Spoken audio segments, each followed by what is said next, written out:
లండన్లో జాతి అహంకారం ఇప్పటికీ బుసలు కొడుతోంది. తాజాగా మహాత్మాగాంధీ విగ్రహం వద్ద కొంతమంది దుండగులు పిచ్చి పిచ్చి రాతలు రాశారు. మహాత్ముడి వ్యక్తిత్వం కించపరిచేలా ఈ రాతలు రాశారు. అలాగే కొన్ని నెలల క్రితం లూసీ వైట్ అనే బ్రిటన్ మహిళ జాతి అహంకారంతో భారత్పై బుసలు కొట్టింది. ఇంగ్లీష్లో ఏబీసీడీలు కూడా రాని భారతీయులను హిత్రూ విమానాశ్రయం నుంచి ఉద్యోగాల నుంచి తొలగించాలని డిమాండ్ చేస్తుంది.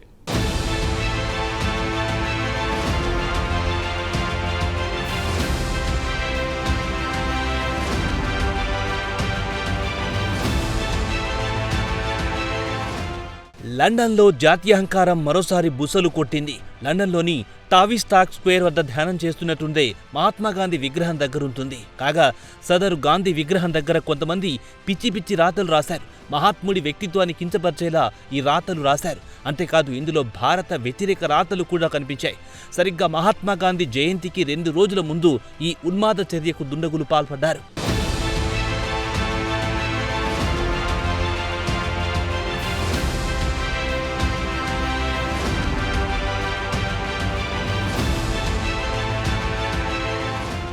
లండన్లో జాతీయాహంకారం బుసలు కొట్టడం ఇదే తొలిసారి కాదు. ఇటీవల కాలంలో ఇటువంటి ఉన్మాద చర్యలు తరచూ జరుగుతున్నాయి. ఇదొక్కటే కాదు, బ్రిటన్లోని హిందూ ఆలయాలపై ఇటీవల దాడులు కూడా కొనసాగాయి.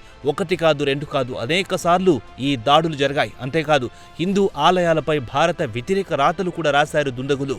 ఈ ఉన్మాద చర్యలను బ్రిటన్లోని భారతీయ సమాజం తీవ్రంగా ఖండించింది.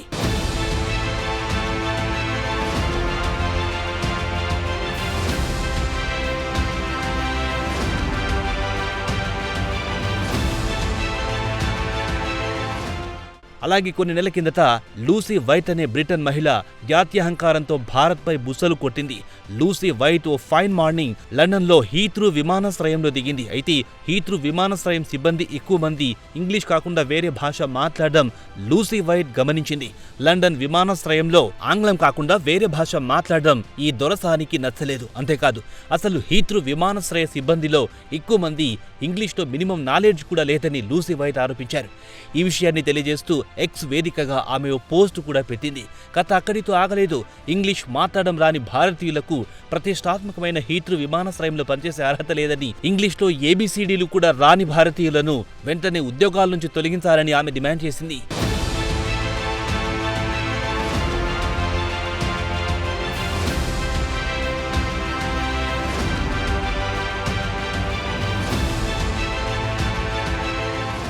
లూసీ వైట్ అక్కడితో ఆగలేదు. సదరు విమానాశ్రయ సిబ్బందిని ఏకంగా బ్రిటన్ నుంచి బహిష్కరించాలని లూసీ వైట్ పిలుపునిచ్చింది. ఇంగ్లీష్ మాట్లాడడం రాని వారిని విమానాశ్రయం సిబ్బందిగా కొనసాగిస్తే అనేక దేశాల నుంచి వచ్చే పర్యాటకులు తీవ్ర ఇబ్బందులు పడతారన్నది ఆమె వాదన. అంతేకాదు ఇదంతా చివరకు బ్రిటన్ను అంతర్జాతీయ అప్రతిష్ట పాల్చేస్తుందని లూసీ వైట్ సిద్ధాంతీకరించింది.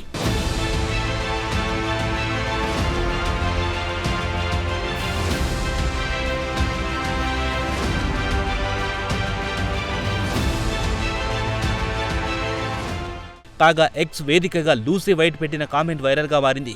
కొద్దిమంది ఆమెకు మద్దతుగా నిలబడ్డారు. అయితే నెటిజన్లో ఎక్కువ మంది లూసీ వైట్ పై మండిపడ్డారు. లూసీ వైట్ వ్యాఖ్యలు జాతీయ అహంకారానికి అద్దం పడుతున్నాయని మెజార్టీ నెటిజన్లు విరుచుకుపడ్డారు. హీత్రూ విమానాశ్రయం సిబ్బందిలో ఎక్కువ మంది ఇంగ్లీష్ భాష మాట్లాడడం రాదని అనడం సమంజసం కాదని నెటిజన్లు పేర్కొన్నారు.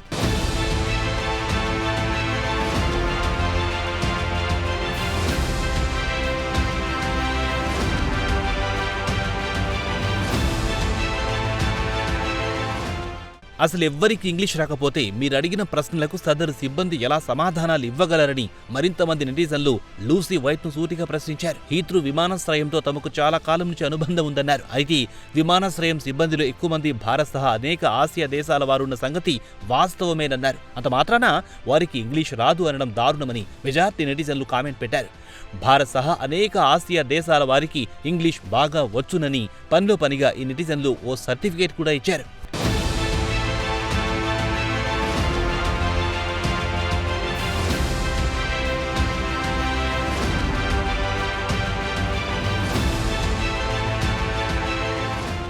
అయితే బ్రిటన్ తెల్లవారి దేశంగా పాపులర్. భారత్ను తెల్లదొరలు దాదాపు 200 ఏళ్ల పాటు పాలించిన సంగతి తెలిసిందే. గతంలో బ్రిటన్లో తీవ్ర స్థాయిలో జాతీయాహంకారం ఉండేది. భారత్ సహా అనేక ఆసియా దేశాల వారిని బ్రిటన్లో చిన్నచూపు చూసేవారు. అంతేకాదు కొన్ని రెస్టారెంట్లో కేవలం బ్రిటన్ దేశస్తులకే ప్రవేశం ఉండేది. కొన్ని ప్రత్యేక రెస్టారెంట్లలో భారత్ సహా అనేక ఆసియా దేశాల వారికి ప్రవేశం ఉండేది కాదని చెబుతుంటారు.